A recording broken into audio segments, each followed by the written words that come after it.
অন্তর্বর্তীকালীন সরকার নিত্যপণ্যের বাজার নিয়ন্ত্রণে চাঁদাবাজি বন্ধ ও মজুতদারি বা অযৌক্তিক মূল্য নির্ধারণের মতো অনিয়ম মোকাবেলা করতে পারেনি, তাই নিত্যপণ্যের দাম কমাতে ব্যর্থ হয়েছে। সরকার খাদ্যদ্রব্যের সরবরাহ শৃঙ্খলে সুশাসন ফিরিয়ে আনতে সাহসী ও জরুরি পদক্ষেপ না নিলে মূল্যস্ফীতির হার কমানো কঠিন হবে। বুধবার ধানমন্ডিতে সেন্টার ফর পলিসি ডায়ালগের বাংলাদেশ অর্থনীতি 2024-25 সংকটময় সময়ে প্রত্যাশা পূরণের চ্যালেঞ্জ মিডিয়া ব্রিফিংয়ে সিপিডি নির্বাহী পরিচালক ফাহমিদা খাতুন প্রবন্ধ উপস্থাপনকালে এসব কথা বলেন। অনুষ্ঠানে উপস্থিত ছিলেন সিপিডির স্থানীয় ফেলো প্রফেসর মোস্তাফিজুর রহমান, সিপিডির গবেষণা পরিচালক খন্দকার গোলাম মোয়াজ্জেম সহ অনেকে।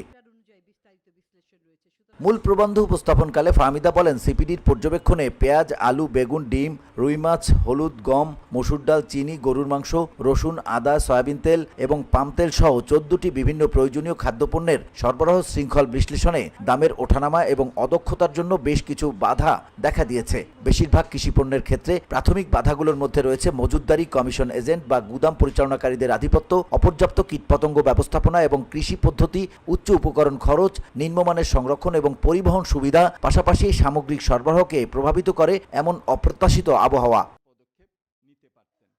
উদাহরণ টেনে তিনি বলেন, চালের বাজার ব্যবস্থা অপেক্ষাকৃত জটিল। সে কারণে সিপিডি চালের সরবরাহ শৃঙ্খলে বিদ্যমান সীমাবদ্ধতা নিরূপণের জন্য মাঠ পর্যায়ে একটি অনুসন্ধানমূলক জরিপ পরিচালনা করে, বিশেষ করে মাঝারি পাইজাম চাল, যার লক্ষ্য ছিল প্রধানত দামের যে অস্থিরতা তার মূল কারণগুলো সম্পর্কে একটি ধারণা তৈরি করা।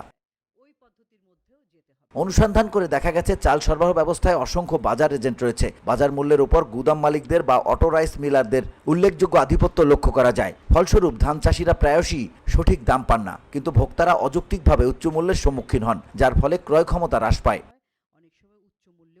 সিপিডি বলছে, অর্থনীতিতে মূল্যস্ফীতির চাপ কমাতে কেন্দ্রীয় ব্যাংক ঋণের সুদহার বৃদ্ধির অনুমতি দিয়েছে এবং নীতি সুদহারও বৃদ্ধি করেছে। অন্তর্বর্তীকালীন সরকার অত্যাবশ্যকীয় পণ্যের উপর উচ্চ মূল্যস্ফীতির বোঝা কমাতে বেশ কয়েকটি উল্লেখযোগ্য সরবরাহ পক্ষীয় ব্যবস্থাও বাস্তবায়ন করেছে, যেমন ট্রেডিং কর্পোরেশন অব বাংলাদেশের মাধ্যমে অত্যাবশ্যকীয় পণ্য খোলা বাজারে বিক্রি করা এবং ঢাকার ভেতরে ও বাইরে ন্যায্য মূল্যের বাজার প্রতিষ্ঠা করা। তবে দুঃখের বিষয় হলো, অন্তর্বর্তীকালীন সরকার অত্যাবশ্যকীয় পণ্যের সরবরাহ শৃঙ্খলে চাঁদাবাজি, মজুতদারি বা অযৌক্তিক মূল্য নির্ধারণের মতো অনিয়ম মোকাবেলায় উল্লেখযোগ্য পদক্ষেপ নিতে পারেনি। তাই মূল্যস্ফীতি নিয়ন্ত্রণে অন্তর্বর্তীকালীন সরকার কর্তৃক গৃহীত পদক্ষেপগুলো এখন পর্যন্ত বাজারে অত্যাবশ্যকীয় পণ্যের দাম কমাতে ব্যর্থ হয়েছে।